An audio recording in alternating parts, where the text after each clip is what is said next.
Action-aid এবং সানেম একটা জরিপ করেছে এই নতুন ভোটারদের মধ্যে 15 থেকে 35 বছর বয়সী যারা আসলে গত 3টি নির্বাচনে ভোট দেওয়ার মতো হয়তো দিতে পারেননি, তাদের মধ্যে 2000 তরুণ তরুণীকে নিয়ে একটা জরিপ করেছেন। সেই জরিপে বলছে 38.76% ভোট যাবে বিএনপিতে, 21.45% ভোট দেবে জামায়াত ইসলামীকে, 15.84% এনসিপি কে, এবং যদি আওয়ামী লীগ ভোটে অংশ নিতে পারে 15.84%, মানে এনসিপির একই পরিমাণ ভোট আওয়ামী লীগে যাবে। এই জরিপ দেখে কি মনে হচ্ছে? একটা তো জরিপ পাওয়া যাচ্ছে, মিরাকল ঘটবার কোনো প্রথমত কথা, প্রথমত আপনাকে ধন্যবাদ। প্রথমত কথা, আমি লিখেছি কোনো তথ্য উপাত্ত প্রায় ছাড়া বলতে শুধুমাত্র 2000 ফেব্রুয়ারির নির্বাচনের সময়ে মোট যে ভোটার এবং আরো কিছু ভোটার যোগ হয়ে গিয়ে ধারণা করা হচ্ছে, এটা যে একেবারে পুরোপুরিভাবে আমার এটা সঠিক সেটা না হতে পারে, প্লাস মাইনাস প্রায় 40% থাকবে নতুন ভোটার, যারা ধরেন 2009 সালে যাদের একটা অংশ ভোট দিয়েছে, 2009 সালের পরে যারা ভোটার হয়েছে তারা 14, 18, 24-এ ভোট দেয় নাই, দিতে পারে নাই, সিস্টেমই ছিল। তো এইটা একটা অনেক বড় সংখ্যা। এবং আওয়ামী লীগের পুরো সময়কালে এমন একটা ধারণা তৈরি হয়েছিল যে আওয়ামী লীগ কমপক্ষে 2041 সাল পর্যন্ত থাকবেন ক্ষমতায়, শেখ হাসিনা যতদিন জীবিত থাকবেন ততদিন থাকবেন, শেখ হাসিনা অপরাজেয়, তার পতন হবে না বা তাকে ক্ষমতা থেকে সরানো যাবে না, এরকম একটা ধারণা মোটামুটিভাবে আমাদের সবার মধ্যেই প্রতিষ্ঠিত হয়ে গিয়েছিল। এখন হয়তো অনেকেই বলার চেষ্টা করেন যে না, আমি আগে এটা বলেছিলাম, তো সেটা আমার ধারণা যে সবাই মোটামুটি এরকম একটা ধারণা তৈরি হয়ে গেছিলাম।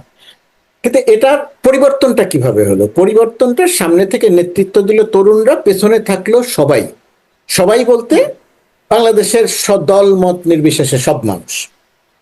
তো সেই রকম একটা জায়গাতে একটা মিরাকেল ঘটলো যে শেখ হাসিনাকে পালিয়ে যেতে হলো, পতন হলো, আওয়ামী লীগের মতো এত বড় একটা রাজনৈতিক দল এই মুহূর্তে অস্তিত্বহীন, পুরোপুরি অস্তিত্বহীন হয়ে গেছেন সেটা আমি বলছি না, এই মুহূর্তে একটা অস্তিত্বহীন, তারা একটা ভার্চুয়ালি একটা গালিবাজ সংগঠনে পরিণত হয়েছে। ভার্চুয়ালি যদি কার্যক্রম থাকতো তাও বুঝতাম যে হ্যাঁ, ভার্চুয়ালি তাদের এক ধরনের দল গোছানোর ব্যাপার আছে।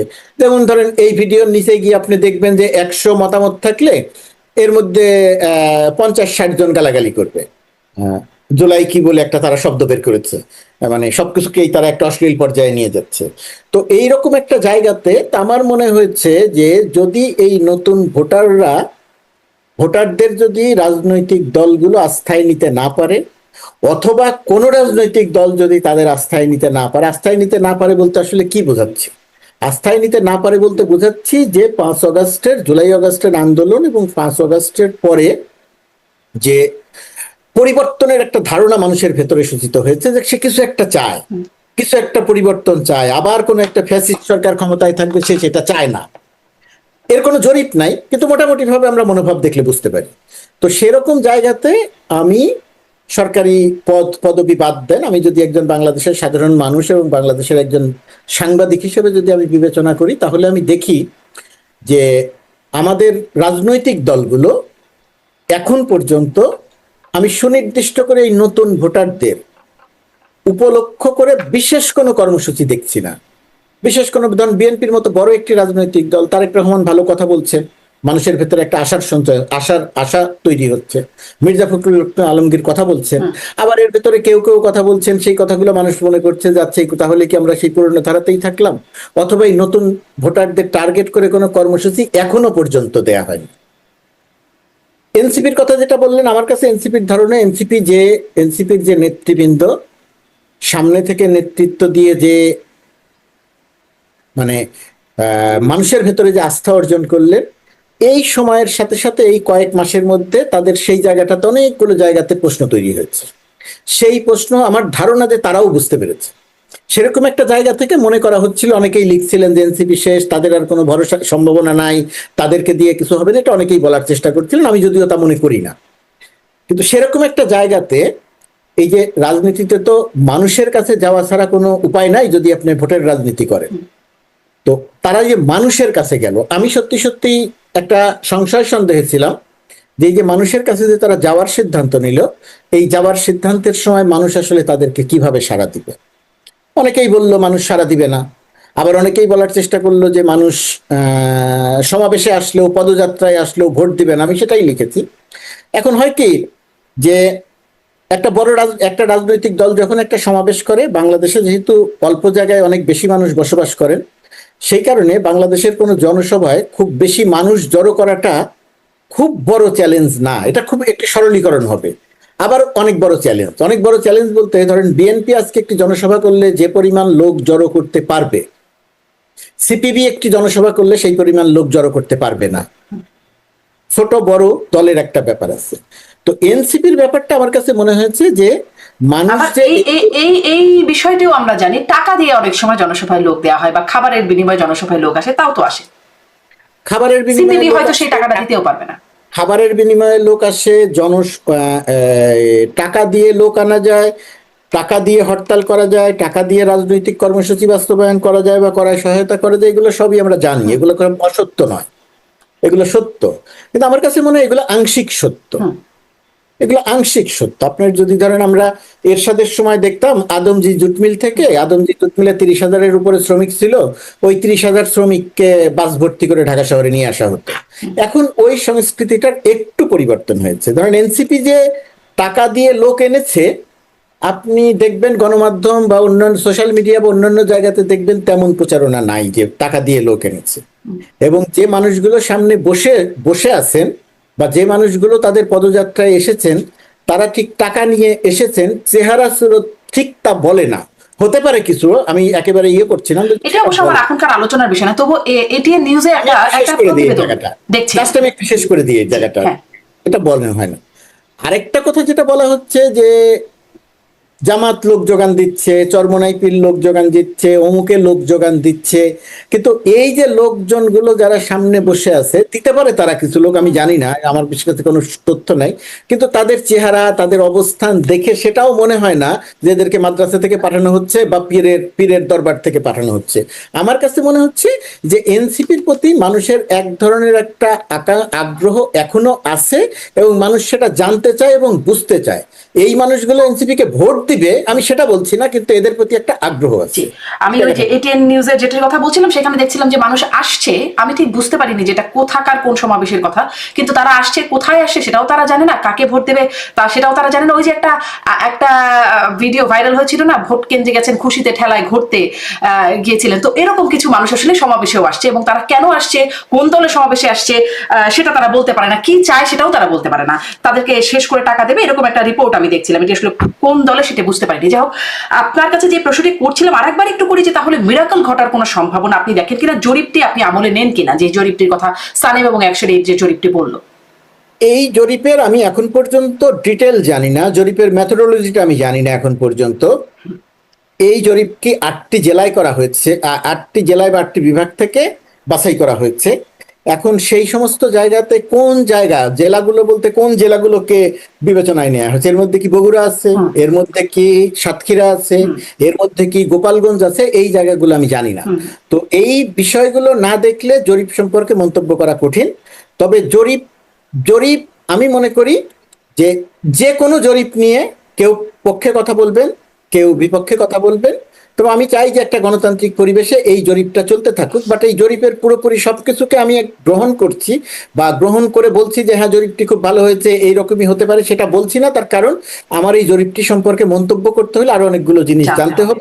কিন্তু মানুষের এই যে জরিপের এই ব্যাপারটাকে আমি স্বাগত জানাই, এটা আরো বেশি বাড়া উচিত, আরো বেশি বাড়ুক, তর্ক হোক, বিতর্ক হোক, মানে জরিপ এখন ভালোই হচ্ছে, মানে বেশ অনেকগুলোই জরিপ হচ্ছে। ইনোভেশন নামের একটা সংস্থা, তারা জরিপ করলো, এই জরিপগুলো মিরাকল ঘটা, আপনার এই শব্দটা আমি একটু ক্যাচ করেছি, মিরাকল ঘটবার মতো কিছু আছে কিনা সেটি একটু জানতে চাইছিলাম। এটাই একটু সাথে প্রশ্ন করি যে এই যে নতুন দল, তাদের পদযাত্রা তাৎপর্যপূর্ণ আপনি বলছেন, সেখানে এই নতুন দলকে কোনো নতুন আশার সঞ্চার, নতুন বন্দোবস্ত, খুব সুন্দর একটা টার্ম আছে, সেরকম কিছু আমরা আমাদেরকে দেখাতে পারলো কিনা, মিরাকল ঘটাবে যা দিয়ে, সেরকম কিছু হলো কিনা? কারণ তাদের বিরুদ্ধে দেখেন চাঁদাবাজি, দখলবাজি, প্রভাব খাটানো, আর্থিক অস্বচ্ছতা, নারী কেলেঙ্কারি, মব ইত্যাদি নানান রকম অভিযোগ যেগুলো পুরনোদের বিরুদ্ধে আছে, তাদের বিরুদ্ধেও হচ্ছে। নতুন আসলে কি দেখাচ্ছে দল?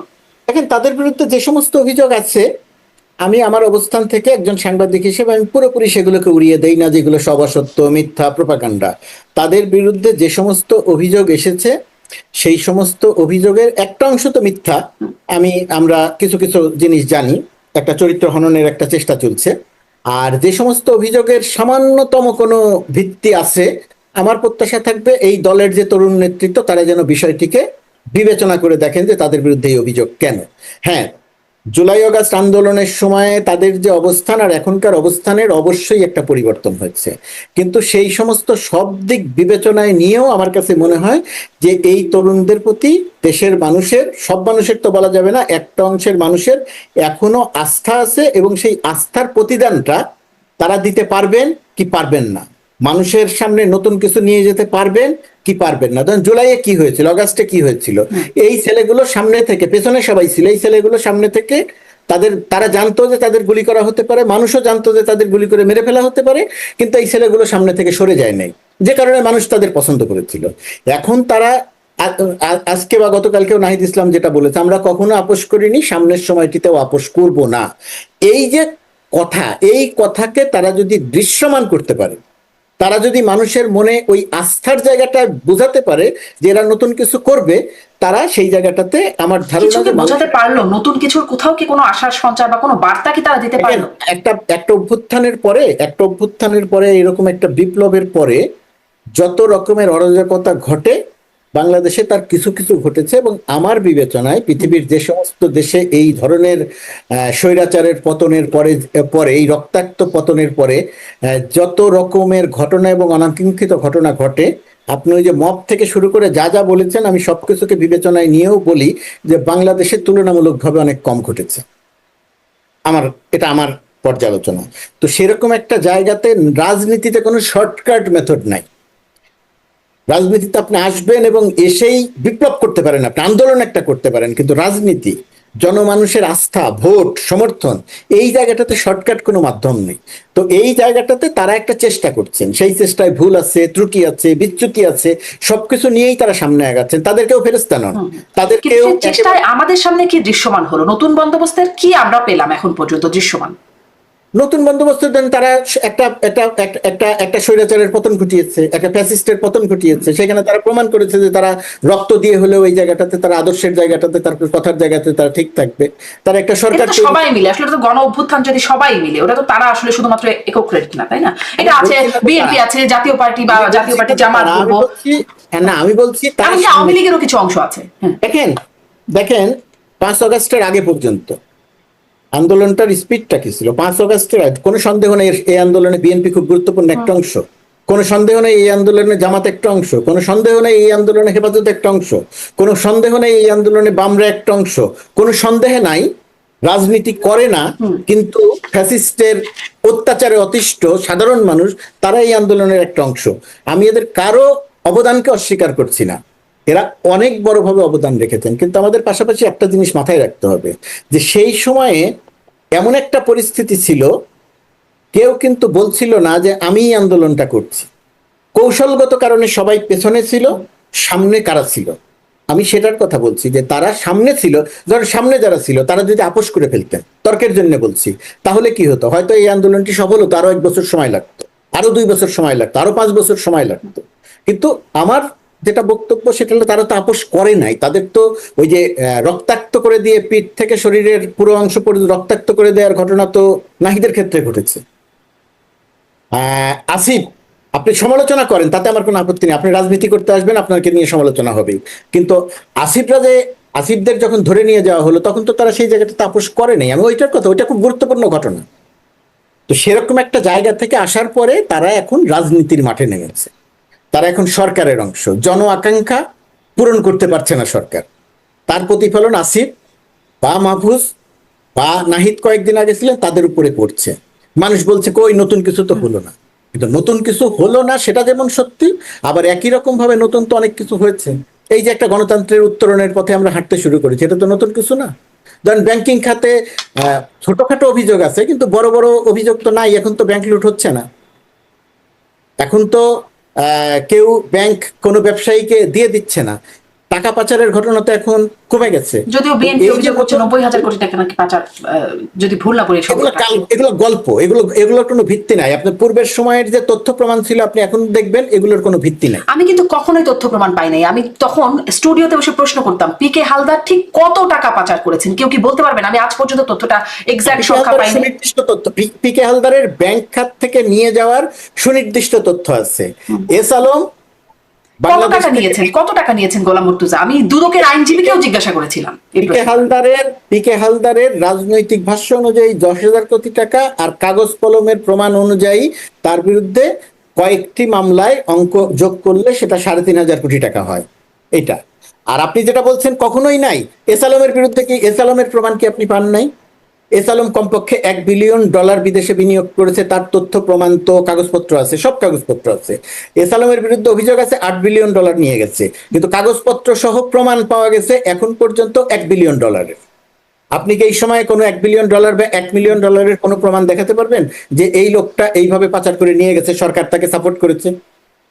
এখন দেখাতে পারবেন না। সুতরাং আমরা যখন কথা বলি বা অনেকেই কথা বলেন যে পাচার আগেও হয়েছে এখনো তো হচ্ছে, 90,000 কোটি টাকার কথা বললেন, 90,000 কোটি মানে টাকা অভিযোগের কথা বলছি। হ্যাঁ, আমি তাই বলছি যে অভিযোগ করেন, কিন্তু আপনার 16 বছর ধরে যে সরকারটা বাংলাদেশকে একেবারে নিঃশেষ করে গেছে, তথ্য যেমন আপনার এই জাভেদ, ওই যে আখতারুজ্জামান চৌধুরীর বাবার ছেলে, সম্পদ বাজেয়াপ্ত হয়েছে।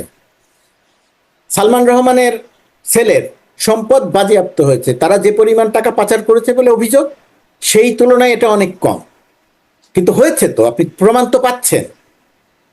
তো এই যে অভিযোগগুলো বর্তমান সময়ের সঙ্গে যদি আপনি মেলাতে যান, তাহলে এটা আমার ধারণা যে অতি সরলীকরণ হবে এবং সেটা অন্যায় হবে যেই করুক। তো এগুলো তো নতুন বন্দোবস্তের অংশ। সবকিছু হয় নাই, সবকিছু হয়ে গেলে ভালো হতো, কিন্তু সবকিছু সম্ভব না। হ্যাঁ, আর ধরুন আসিফ মাহমুদের এপিএস এর বিরুদ্ধে 311 কোটি টাকা তার লুটপাট এবং পাচার। অবশ্যই এটা গুরুতর অভিযোগ এবং অবশ্যই এটা তদন্ত সরকারের দায়িত্ব হচ্ছে যত দ্রুত সম্ভব তদন্ত করে এটা হয়, যদি অভিযোগ সত্যি হয় তাহলে পানিশমেন্টের ব্যবস্থা করা, আর সত্যি না হলে একদম ক্লিয়ার করে বলা। সরকার যত সেটাই তো বটে, সেটা তো বটে। যত সময় নিবে তত এর বিরুদ্ধে মানুষের মনোভাব হবে যে এখনো দুর্নীতি হচ্ছে।